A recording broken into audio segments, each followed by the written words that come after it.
नमस्कार, आप देख रहे हैं कैपिटल टीवी और मैं हूं आपके साथ ऋतिका थपलियाल। उत्तर प्रदेश सरकार ने राज्य के पारंपरिक उद्योगों को नई ऊंचाई देने की दिशा में ठोस पहल शुरू कर दी है।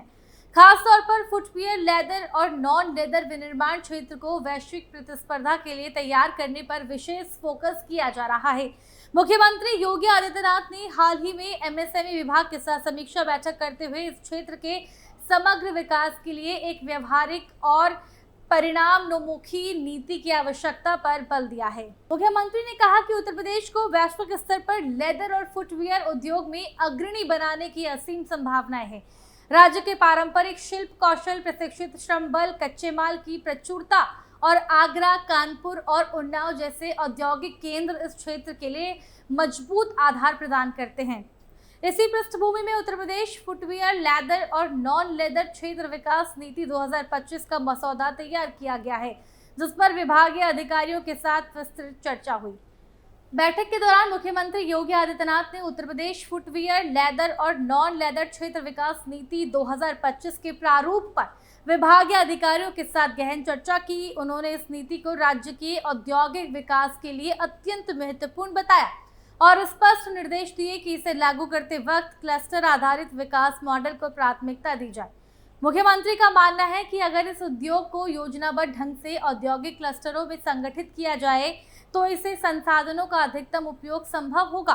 साथ ही उद्योगों को परस्पर सहयोग का भी लाभ मिलेगा और ये मॉडल उत्पादन लागत को घटाने और गुणवत्ता में सुधार करने में सहायक हो सकते हैं।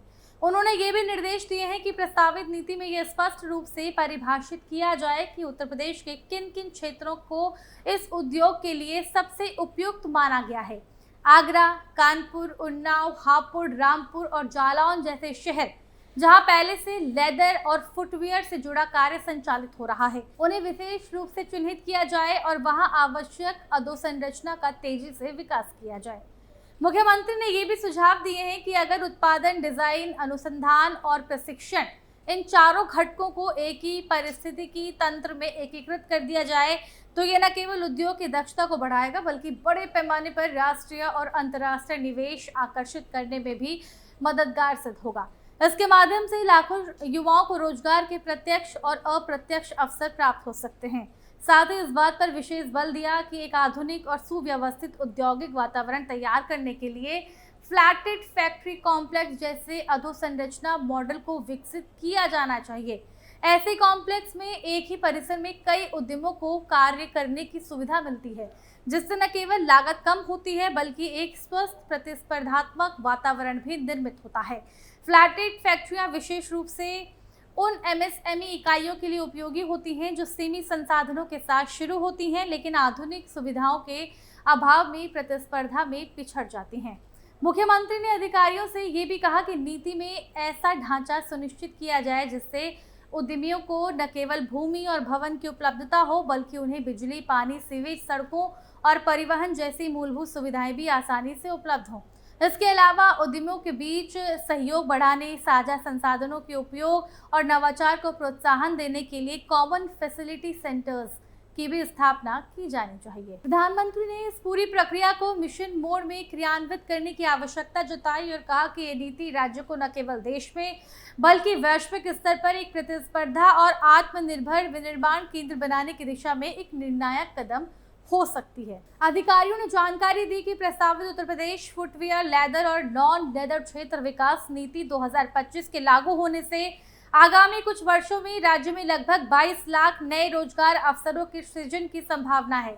यह न केवल प्रत्यक्ष रूप से विनिर्माण और उत्पादन से जुड़े कार्यों में नौकरियां प्रदान करेगा बल्कि इससे जुड़ी सहायक इकाइयों, लॉजिस्टिक्स, डिजाइनिंग, पैकेजिंग, मार्केटिंग और प्रशिक्षण जैसे क्षेत्रों में भी भारी मात्रा में रोजगार उत्पन्न होंगे।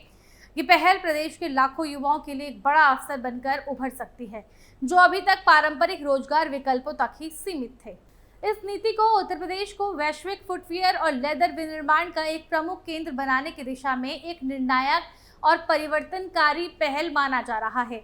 नीति का उद्देश्य है कि पारंपरिक शिल्प और उद्योगों को आधुनिक तकनीक, वैज्ञानिक प्रबंधन और वैश्विक गुणवत्ता मानकों के साथ एकीकृत कर एक प्रतिस्पर्धी उत्पादन ढांचा तैयार किया जाए।